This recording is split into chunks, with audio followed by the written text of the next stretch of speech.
Hello అండి, నమస్తే. Welcome to Bapatla రుచులు. ఈరోజు వీడియోలో దోసకాయ పచ్చి రొయ్యల కాంబినేషన్లో మంచి రుచిగా కర్రీని ఎలా చేసుకోవచ్చో చూద్దామండి. చాలా బాగుంటుందండి ఈ కర్రీ. రైస్లోకి కానీ చపాతీలోకి కానీ చాలా బాగుంటుంది. ఇంకా చాలా సింపుల్గా చేసుకోవచ్చు. అది ఎలా తయారు చేయాలో ఇప్పుడు చూద్దాం. ఒక కడాయి ఒకటి పెట్టేసుకొని 3 లేదా 4 టేబుల్ స్పూన్లు ఆయిల్ వేసుకోండి. 1/2 స్పూన్ ఆవాలు, 1/2 స్పూన్ జీలకర్ర వేసుకొని ఫ్రై చేసుకోవాలి. ఒక పెద్ద సైజు ఆనియన్స్ని చిన్న ముక్కలుగా కట్ చేసుకొని వేసుకోండి. Onions light golden brown colour వచ్చే వరకు ఫ్రై చేసుకున్న తర్వాత కొంచెం కరివేపాకు కూడా వేసుకోవాలి. తర్వాత 2 టమాటాలని చిన్న ముక్కలుగా కట్ చేసుకొని టమాటాలు 4-5 పచ్చిమిర్చిని కూడా వేసుకోండి. 1 టేబుల్ స్పూన్ అల్లం వెల్లుల్లి పేస్ట్ కూడా వేసుకొని పచ్చివాసన పోయే వరకు 1 నిమిషం పాటు బాగా కలుపుకోవాలి. అల్లం వెల్లుల్లి పేస్ట్ ఫ్రెష్గా నూరుకొని వేసుకోండి. తర్వాత ఒక 1/2 కేజీ పచ్చి రొయ్యలు తీసుకుంటున్నాను.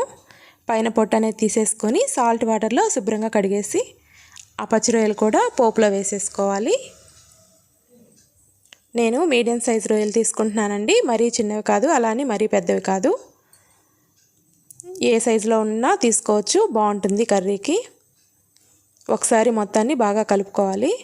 తర్వాత 1/2 స్పూన్ పసుపు, 1.5 స్పూన్ కారం, 1.5 స్పూన్ సాల్ట్ వేసుకోండి. సాల్ట్ అనేది మీ టేస్ట్కి తగ్గట్టు వేసుకోవాలి. ఈ ఉప్పు కారాలన్నీ రొయ్యలకి పట్టేలాగా బాగా కలుపుకోవాలి. ఒక 2 మినిట్స్ పాటు కలుపుకొని మీడియం ఫ్లేమ్ పెట్టుకొని బాగా రొయ్యల్లో వాటర్ అనేది ఊరి బాగా ఉడికే వరకు ఒక 5 మినిట్స్ పాటు ఉడికించుకోండి. తర్వాత ఒక 1/2 కేజీ దోసకాయ తీసుకొని చిన్న ముక్కలుగా కట్ చేసుకొని వేసుకోవాలి. నేను లోపల గింజలతో కూడా వేసుకుంటున్నానండి. మీకు గింజలు అవసరం లేదనుకుంటే స్కిప్ చేసేసేయచ్చు. తర్వాత ఒకసారి కలుపుకొని వాటర్ ఏం వేయొద్దండి. దోసకాయలో వాటర్ అనేది ఊరుతాయి కాబట్టి ఒక 5 మినిట్స్ పాటు మళ్ళీ ఉడికించుకోవాలి. వాటర్ అనేది ఊరి దోసకాయ ముక్క కూడా బాగా ఉడికిపోయింది. ఇలా అవుతే చూసుకుంటే బాగా ఉడికిపోయింది కదా. ఒకసారి బాగా కలుపుకోవాలి. దీనిలోకి ధనియాలు, జీలకర్ర కలిపి పౌడర్ చేసుకుంటున్నాను. అది 1.5 స్పూన్ వేసుకోండి. ఇది వేసాక ఒకసారి బాగా కలుపుకోవాలి.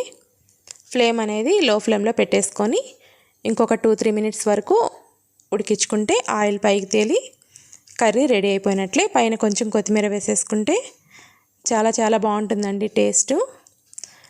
రొయ్యలు టమాటా అట్లా కర్రీ చేసుకుని ఉంటారు కదా, ఇలా ఒకసారి దోసకాయ కూడా వేసుకొని దోసకాయ కాంబినేషన్లో కూడా ఒకసారి కర్రీ చేసుకొని ట్రై చేయండి. చాలా బాగుంటుంది టేస్ట్. వీడియో కనుక నచ్చితే ఒక లైక్ చేయండి. మన ఛానల్ ఎవరైనా కొత్తగా చూస్తుంటే సబ్స్క్రైబ్ చేసుకోండి. Thanks for watching.